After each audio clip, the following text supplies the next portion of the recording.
আজকে শুক্রবার ছিল আর এত ঘুমিয়েছি সকালবেলা, কখন যে সকাল হয়েছে টেরই পাইনি।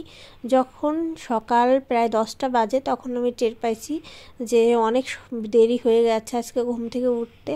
তো তাড়াহুড়ো করে কি রান্না করা যায় আমি তাড়াতাড়ি দেখলাম যে আজকে কুমড়া আছে, তো ভাবলাম কুমড়াগুলা দিয়ে একটু চপ বানাই।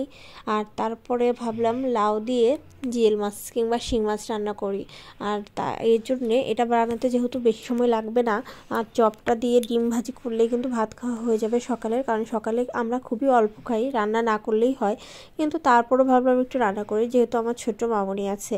তো আমি এটা কিভাবে তৈরি করলাম তোমরা হয়তোবা দেখে ফেলেছো। এখানে কিন্তু আমি বেসন, অল্প হলুদ, স্বাদ মতো নুন আর 3 ভাগের মানে বেসনের 3 ভাগের 1 ভাগ চালের গুঁড়ি দিয়ে ভালোভাবে একটা ব্যাটার তৈরি করেছি।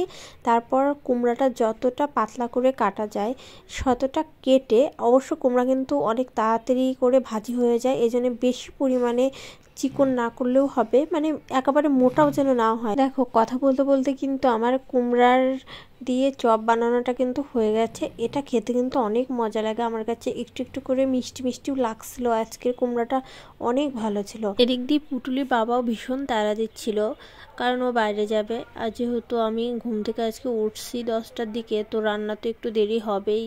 আমার ভীষণ খারাপ লাগতেছে, কারণ সকালবেলা যেদিন আমি ঘুম থেকে না উঠি ওই দিন আমি কোনো কাজ করে আগাতে পারি না। মানে রান্নাটা যদি আগে হয়ে যায় তারপর আস্তে আস্তে সব কাজ অনেক তাড়াতাড়ি হয়ে যায়, আর রান্না করতে যদি দেরি হয় তাহলে কোনো কাজই তাড়াতাড়ি হয় না।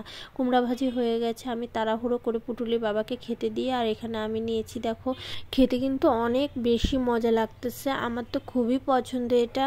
আমার মনে হচ্ছে আমি এই ভাজি দিয়েই 1 প্লেট ভাত দিব্যি খেয়ে নিতে পারবো। তো এখন 1 প্লেট ভাত খাওয়ার সময় নেই, আমি তাড়াহুড়ো করে রান্না করতে চলে আসলাম আবার, কারণ মামনিকে খেতে দিব। মামনি তো শুধু কুমড়ার চপ দিয়ে খেতে পারবে না, ও যেহেতু অনেক ছোট মানুষ। তাই আমি আজকে লাউ দিয়ে শিং মাছ রান্না করতেছি। এই রান্নাটা অনেক তাড়াহুড়ো করে করছি, আসলেই কি আর বলি বলো।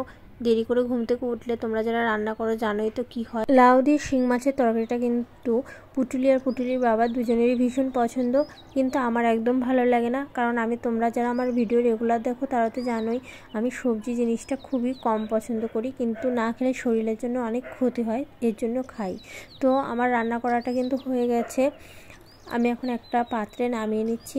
আমার লাউয়ের তরকারিটা কেমন হলো তোমরা কিন্তু অবশ্যই জানাবে, শুধু লাউয়ের তরকারিটা না, আমার পুরো ভিডিওটাই তোমাদের কেমন লাগলো এটা জানাবে। তো রান্নাবান্না শেষ হয়ে গেছে, এখন প্রায় দুপুর হয়ে গেছে, আমি পুটুলি বাবাজানের খাবার তৈরি করতেছি। এই সালাতের রেসিপিটা কিন্তু রিলসে দেওয়া আছে, চাইলে দেখতে পারো। আর জানালা দিয়ে অনেক সুন্দর একটি দৃশ্য তোমাদের সাথে শেয়ার করলাম। তাহলে আজকের মতো আমি এখানেই বিদায় নিচ্ছি, টাটা।